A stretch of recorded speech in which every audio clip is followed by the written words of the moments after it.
Whoa, whoa, whoa, whoa, whoa. Okay, before anything happens, let me explain the title. I know what it looks like. I swear it's not what it seems. But before anything, make sure you guys do leave a like and subscribe to the YouTube channel if you haven't already. Because if you don't, then you might be missing out on crazy stories just like this one. Also, if you want to hear these stories live, I am live on Kick streaming and telling these crazy stories live to you guys with Facecam. So you already know it's more embarrassing than what it already seems. But other than that, let's get straight into this insane, crazy story. Yo, what is going on, you guys? My name's Bubba, and welcome back to another insane story. So today's story is honestly something that you guys are not going to like, because this story takes place in my grade 12 year, and let's just say in grade 12, anything can happen. And by anything, I mean literally anything, because it's your last year of high school and you want to make memories happen. And me, well, now that I realize that how much content I put on this channel, almost every part of my life is a memory. But I remember one thing that happened to me that was honestly the most scariest thing on the planet. To be honest, I thought I was gonna get arrested for this, for how bad it was. And I just realized that the title of this video makes me look like a really bad guy, so just listen in. I remember in grade 12, I was walking around the school, finishing up my finals and getting things done. And then I remember there was a random girl that walked up to me. She was actually really popular throughout the school that said to me, "Hey, Bubba,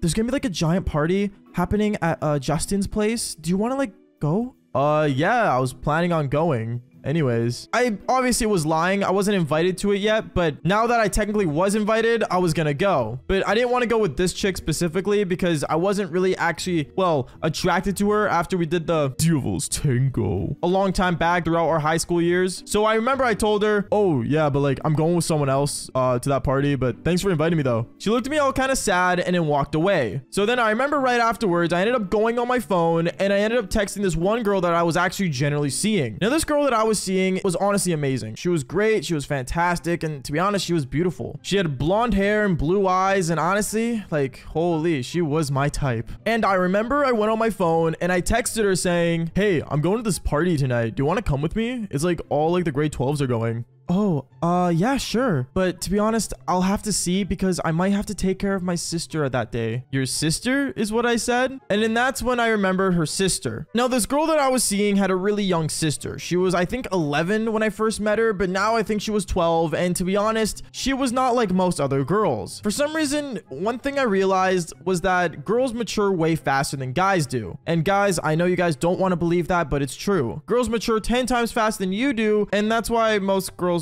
humor is really down the drain. But that's not the point. The main thing is, I remember basically one thing as a joke that was between me and this girl that I was seeing at the time was that her sister had a massive crush on me. Now, I was in grade 12 and obviously I really did not like her at all in any way because she was 12 years old. And around this time, I was 17 turning 18. So in my mind, you know, I would always just be like, "Your sister has a crush on me. That's so weird." Even though realistically, yeah, it was super weird. So that's just some backstory on that. When she told me that she needs to take care of her sister, I told her, "Oh, well, like, just try to see if you can, like, you know, come over to my place after and then just, you know, just dip on your sister." Because obviously, I'd rather her be at the party with me than hang out with her sister and babysit. She ended up saying she'll try, and then came the day of the party. Now, this thing went insane. I remember the day of the party, it was a Friday night, and honestly, I was really excited to go to Justin's house for this awesome party. I got my clothes ready, I got my Air Forces on, and I was ready to go and just chill and just see the vibes of being a grade 12 and get ready to relax after having such a hard time doing finals. I remember I started heading to my car that I had, the blue Toyota Celica that I love to this day. And then I remember when I decided to call up the girl that I was gonna bring, she didn't answer the phone. So what I decided to do was that I decided to basically drive to her house because I wasn't sure if she didn't want to go or it was actually a missed call and she wasn't answering my texts. I didn't know what to do. So I drove over to her house and I just waited outside and I called her once more and she picked up. She picked up saying, "Oh, hey, I don't know if I can make it to the party, but honestly, like I'm putting my sister to bed now. So hopefully I can maybe just come and make it." Okay, sure, is what I said. And I remember I asked her, "So do you want me to drive you there or like, cause I'm outside your house right now?" "Oh no, it's okay. I'll like drive there myself after. Just go head there right now," is what she told me. And at that point, I'm like, okay, that's not a problem. I remember I drove over to the party and when I got there, I saw a lot of my friends there and I was hanging out. But to be honest, I was really just hoping that, you know, the girl I was seeing at the time was gonna be there eventually. I I kept waiting on my phone. I kept looking at it, glancing at it to see if she'll even, you know, tell me if she was on the way. But then I want to say halfway through the party, I remember I decided to start drinking. And by the way, drinking age down here in Canada is 19. So don't underage drink, kids. It's never a good idea. And I remember out of nowhere, I saw someone at the party. And I remember I walked up to this girl thinking that it was, you know, the girl I was seeing. So I walked up to her and I said, hey, like, when'd you get here? Kind of like all confused and dizzy. And when she turned around, this girl, I realized it was her 12-year-old sister at the party. I looked at her and said, wait, what are you doing here? She turns around and says, oh, hi, Bubba. I was just coming to see the party. I wanted to see you. Where's your sister? Is what I said. And she said, oh, like my sister, she's somewhere around here. I don't know. She said she wanted to look for you. Does your sister know you're here? Is what I told her. Oh, no, I snuck into her car when she thought I was sleeping. Are you kidding me? Is what I said. So I remember I start freaking out and I start spam calling her sister. I spam called the girl that I was seeing because obviously her sister was here and she didn't know about it. But as I was spam calling her, she never answered, and I kind of get it. The party was loud. So I remember I decided to basically grab this 12-year-old girl and take her outside and said, wait here, don't go into the party. Because obviously no 12-year-old should be at a party like this. I started looking around. I started trying to figure out where was this girl, because obviously, like, come on. But as I was looking around and going through the kitchen, the upstairs, you know, downstairs, I realized the last place I didn't check was the bathroom. I go to the bathroom, I knock the door. A guy says, occupied. I remember I ended up saying, oh, my bad, sorry.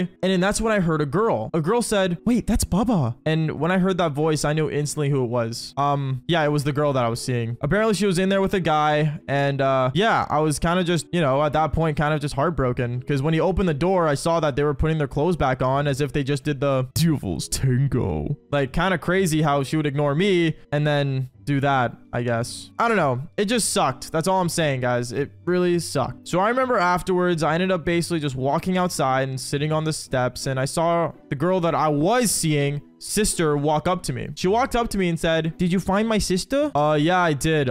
She's busy. But I think I'm just gonna take you home, okay? She ends up smiling and she starts running to my car, kind of skipping to it, funny enough. And she sat in my car and I ended up driving her back home. When I got to her place, I ended up saying, hey, if your sister asks where I went, just tell her I don't want to see her anymore. She ended up looking all sad saying, wait, why? I don't know. Your sister's kind of a hoe. And I ended up closing the door for her and I ended up basically leaving. That was the last time I ever saw her, but honestly, I'm kind of happy I never saw her again, because like, you gotta understand one thing, guys, and is that when you're talking to a girl and she's talking to 100 other guys, the chances of you being the one that she stays with is 0 to none. Never keep your hopes up high for that. Anyways, guys, that is basically it for today's video. Make sure you guys do leave a like and subscribe to the channel if you haven't already, and like I always say, fall for more embarrassing stories. Peace out, guys.